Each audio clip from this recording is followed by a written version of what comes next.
Assalamualaikum warahmatullahi wabarakatuh.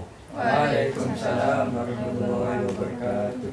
Alhamdulillah wassalatu wassalamu ala rasulillah Sayyidina Muhammad ibni Abdillah wa ala alihi wa sahbihi wa mawalah, amma ba'du.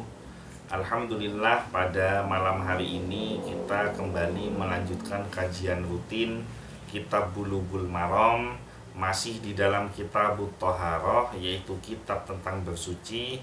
Bab yang ke-10, Babul Haid, yaitu bab tentang haid. Hadis yang ke 122. Wa an Ibni Abbasin radhiyallahu anhuma, dan dari Ibnu Abbas radhiyallahu anhuma. Masih ingat kenapa kok radhiyallahu anhuma? Karena anak dan bapak sama-sama sahabat Nabi Sallallahu Alaihi Wasallam. Ibni Abbas ini siapa? Bapaknya siapa? Putranya Abbas. Iya, Abbas itu siapa? Abdullah. Apanya Abdullah? Hah? Paman. Abbas itu apanya Sayyid Abdullah? Sepupu. Adik kandungnya. Nah, anaknya Abbas namanya siapa? Abdullah juga. Berarti Abdullah bin Abbas ini dengan Rasulullah punya hubungan apa? Sepupu. Ya, lumayan. Ada yang ingat, ada yang lupa. An Rasulillah sallallahu alaihi wasallam, dari Rasulullah sallallahu alaihi wasallam, fil ladzi ya'ti imra'atahu, tentang mendatangi seorang perempuan. Ya'ti ini, atayati, mendatangi itu maknanya secara lebih dalam lagi mengkiaskan soal apa? Kalau dalam bab haid, masih kan enggak di hadis yang kemarin? Mendatangi istri. Nah, mendatangi kalau dalam hadis dan dalam Al-Quran itu apa? Bersetubuh atau hubungan antara suami dan istri. Ya'ti imra'atahu, tentang masalah mendatangi perempuan. Perempuan yang dimaksud adalah istrinya. Jadi bersetubuh dengan istrinya. Wahya haidun, sedangkan wanita tersebut dalam keadaan haid. Jadi Rasulullah membahas tentang masalah seorang laki-laki yang berhubungan badan dengan istrinya sementara istrinya dalam keadaan haid. Qala, bersabda Rasulullah sallallahu alaihi wasallam, ya tasaddaqu, hendaknya dia bersedekah, bidinarin, dengan 1 dinar, au binisfi dinarin, atau dengan setengah dinar. Dinar itu mata uang yang digunakan pada zaman Rasulullah Shallallahu Alaihi Wasallam, ya hingga saat ini beberapa negara juga menggunakannya. Ada seperti Kuwait, 1 dinar emas Kuwait itu kurang lebih, Kuwait itu nama negara loh ya, kurang lebih sekitar 40 sampai 50 ribu. Sedangkan kalau 1 dinar emasnya Irak ini juga menggunakan dinar, kurang lebih sekitar 20 ribu rupiah. Jadi Rasulullah bersabda, siapa yang bersetubuh dengan istrinya sementara istrinya dalam keadaan haid, maka dikenakan kafarat, dikenakan denda, bersedekah 1 dinar atau setengah dinar. Rawahul khamsah, diriwayatkan oleh imam yang 5, wa shahhahul hakim, dan disahihkan, dinilai sahih oleh Imam Hakim, wa Ibnul Qattan, dan Imam Ibnul Qattan, wa rajjaha ghairuhuma, dan pendapat yang lainnya, menurut pendapat yang lainnya, waqfahu, hadis ini dinilai mauquf. Bisa difahami susunan dari kalimat yang ada di hadis ini? Kita sekarang membahas tentang syarahnya, tentang faedahnya. Yang pertama, apakah ada kafarat? Kafarat itu artinya hukuman. Kafarat itu mungkin pernah dengar sholawat, ya waliyal hasanati, ya rafi'at darajati, kafir anni ya dzunuba waghfir anni sayyiati. Kafir anni artinya hilangkan, hapuskan. Kafir, bukan kafir, kafir. Hati-hati, beda tasdid maknanya sudah tidak sama. Kafir anni ya dzunuba, hilangkan semua dosa-dosaku. Waghfir anni sayyiati, ampunilah segala kejahatan yang pernah aku lakukan atau keburukan gitu. Maka kafarat itu artinya penebusan. Kafir anni, hilangkan, maka kafarat artinya penebusan. Jadi membayar denda. Nah, apakah ada kafarat bagi yang menyetubuhi istrinya saat haid? Ulama berbeda pendapat soal masalah kafarat, soal masalah denda. Pendapat yang pertama menyatakan bahwa ada kafarat untuk dosa yang ia lakukan, yaitu bersedekah dengan 1 atau setengah dinar. Pendapat ini dipilih oleh Imam Ahmad bin Hambal dan pendapat yang lama dari Imam Syafi'i. Jadi Imam Syafi'i itu ada 2 pendapat di dalam fikihnya. Ada yang namanya qaul qadim, ada yang namanya qaul jadid. Qaul qadim itu adalah pendapat Imam Syafi'i ketika beliau masih tinggal di Irak. Qaul jadid, pendapat Imam Syafi'i ketika beliau sudah tinggal di Mesir sampai wafatnya. Nah, artinya apa? Ulama itu biasa melakukan kesalahan, itu adalah hal yang biasa. Tapi kesalahan seorang ulama itu berbeda dengan kesalahan seseorang yang bukan ulama. Kalau ulama melakukan kesalahan, mungkin kesalahan di dalam berpendapat, mungkin kesalahan-kesalahan yang sifatnya bukan yang berkaitan dengan dosa besar. Sehingga qaul qadimnya Imam Syafi'i yang ternyata ada beberapa dinilai kurang oleh beliau, maka di Mesir direvisi. Jadi direvisi itu artinya diperbaiki, bahwa pendapat saya yang kemarin itu keliru, yang betul sekarang. Maka seseorang yang baik, orang yang hebat, bukan orang yang tidak pernah salah, tapi orang yang hebat adalah orang yang mau mengakui kesalahannya dan sekaligus mau memperbaiki setiap kesalahan yang dilakukan. Jadi bukan tidak pernah bikin salah, wajar, ulama bisa salah, apalagi yang bukan ulama. Nah, bedanya adalah seorang ulama ketika dia melakukan kesalahan, pasti dia akan mengakui kesalahannya dan pasti dia akan melakukan perbaikan-perbaikan atas kesalahan yang sudah diperbuat.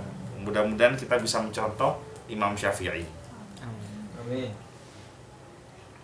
Nah, ada note, ada catatan. Ada ulama yang membedakan jika terjadi jima di awal haid. Tadi kan ada bidinarin au binisfi dinar, 1 dinar atau setengah dinar. Jika terjadi jima di awal haid, maksudnya istrinya baru haid kemudian jima. Jima itu berhubungan suami istri, maka dendanya 1 dinar. Ini pendapatnya ya. Sedangkan jika terjadi jima di akhir haid, jadi haidnya ini mau selesai kemudian jima, maka kafaratnya adalah setengah dinar. Kenapa kok lebih ringan yang di akhir haid? Bisa jadi mungkin si suami dan si istri menganggap bahwa haidnya sudah selesai, ternyata masih keluar darah, masih ada. Maka itu kan masih belum boleh, tapi sudah terlanjur, berarti ada kafarat, ada denda senilai setengah dinar.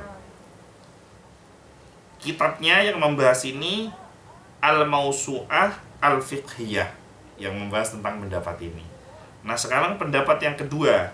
Pendapat yang pertama menyatakan ada denda, yaitu kalau di awal haid senilai 1 dinar, di akhir haid senilai setengah dinar. Nah, sekarang pendapat yang kedua menyatakan tidak ada kafarat apa-apa, jadi nggak ada denda apapun kalau seandainya terjadi hubungan antara suami dan istri dalam keadaan istrinya sedang haid. Akan tetapi yang ia lakukan adalah meminta ampun kepada Allah. Jadi yang kedua, tidak ada denda, tapi minta ampun kepada Allah.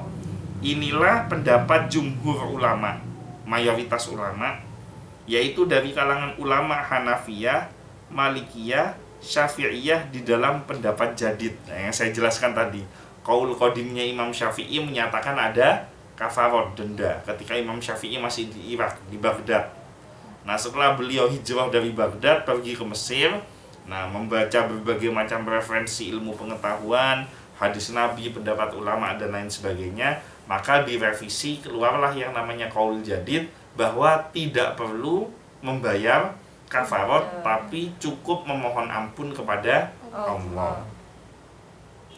salah satu pendapat dari Imam Ahmad, pendapat ulama Zahiriyah, serta sebagian salaf seperti Ibnu Sirin, Imam Atha, Ibrahim An-Nakhai. Ini yang menyatakan tidak perlu denda. Dalam hadis dari Abu Hurairah radhiyallahu anhu, Rasulullah shallallahu alaihi wasallam bersabda, "Man ata haidon," barang siapa yang menyetubuhi wanita haid, awim ra'atan fi duburiha, atau menyetubuhi istrinya melalui duburnya, au kahinan,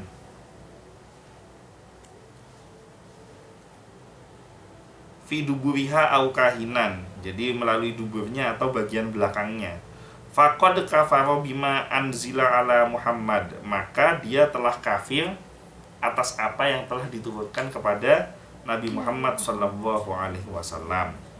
Al-Muhamili dalam Al-Majmu' berkata bahwa Imam Syafi'i rahimahullah berkata, barang siapa yang menyetubuhi wanita haid, maka ia telah terjerumus dalam dosa besar.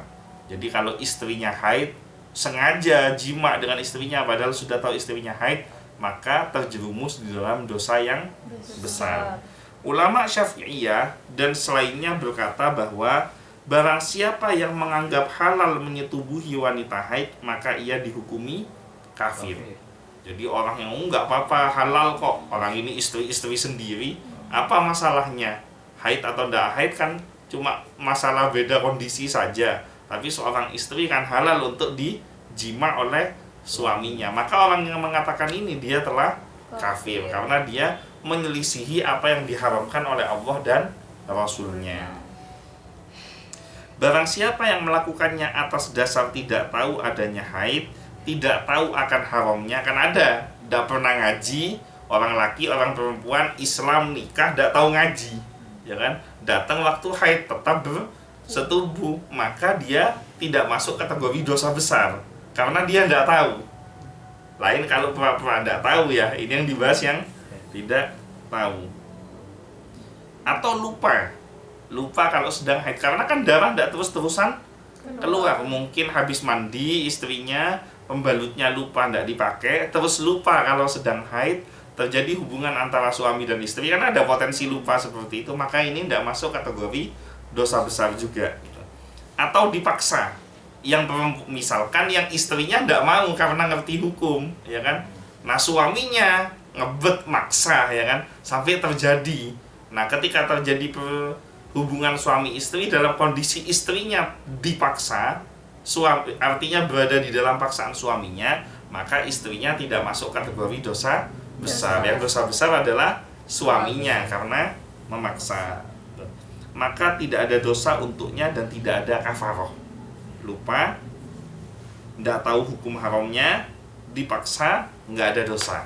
Kitabnya dalam kitab Al-Majmu' difatwakan oleh Imam Syafi'i radhiyallahu anhu. Dalam dalil yang disebutkan tidaklah disebutkan masalah kafarat. Jadi dalam yang disampaikan Imam Syafi'i itu tidak ada kafarat, hanya menyampaikan yang tadi yang saya bahas. Maka pendapat kedua lebih kuat dalam masalah ini, sebagaimana pendapat jumhur ulama. Mayoritas ulama lebih banyak yang sepakat bahwa tidak ada denda bagi seorang laki-laki yang berjima dengan istrinya yang sedang haid. Tidak ada kafarat bagi yang menyetubuhi istrinya saat haid. Yang jelas ini adalah kesalahan dan termasuk dosa besar. Kewajibannya adalah bertaubat nasuha. Apa itu taubatan nasuha? Berjanji untuk tidak mengulangi kembali. Itu namanya taubatan nasuha. Bukan tomat, kadang tobat, kadang kumat, ya kan? Jadi taubat sebenar-benarnya taubat, tidak akan terjadi lagi. Bertaubat nasuha pada Allah dan bertekad tidak mengulanginya lagi. Referensi kitabnya di dalam Sahih Fiqhus Sunnah yang dibahas terakhir. Ada pertanyaan sampai di sini? Nggak ada. Insya Allah kajian besok akan membahas tentang wanita haid meninggalkan sholat dan puasa. Jadi wanita yang haid punya kewajiban meninggalkan sholat dan puasa di bulan Ramadan. Mudah-mudahan kita semuanya selamat baik di dunia maupun di akhirat. mendapatkan kebaikan, sehat, rizki yang barokah dan melimpah, mendapatkan syafaat dari Nabi Muhammad SAW. Al-Fatihah. Bismillahirrahmanirrahim. Alhamdulillahirabbil alamin, arrahmanirrahim, maliki yaumiddin. Iyyaka na'budu wa iyyaka nasta'in. Shiratal mustaqim. Mungkin itu saja yang bisa saya sampaikan, kurang lebihnya mohon maaf. Wallahul muwaffiq ila aqwamit thoriq, wabillahi taufiq wal hidayah. Wassalamualaikum warahmatullahi wabarakatuh. Waalaikumsalam warahmatullahi wabarakatuh. Kita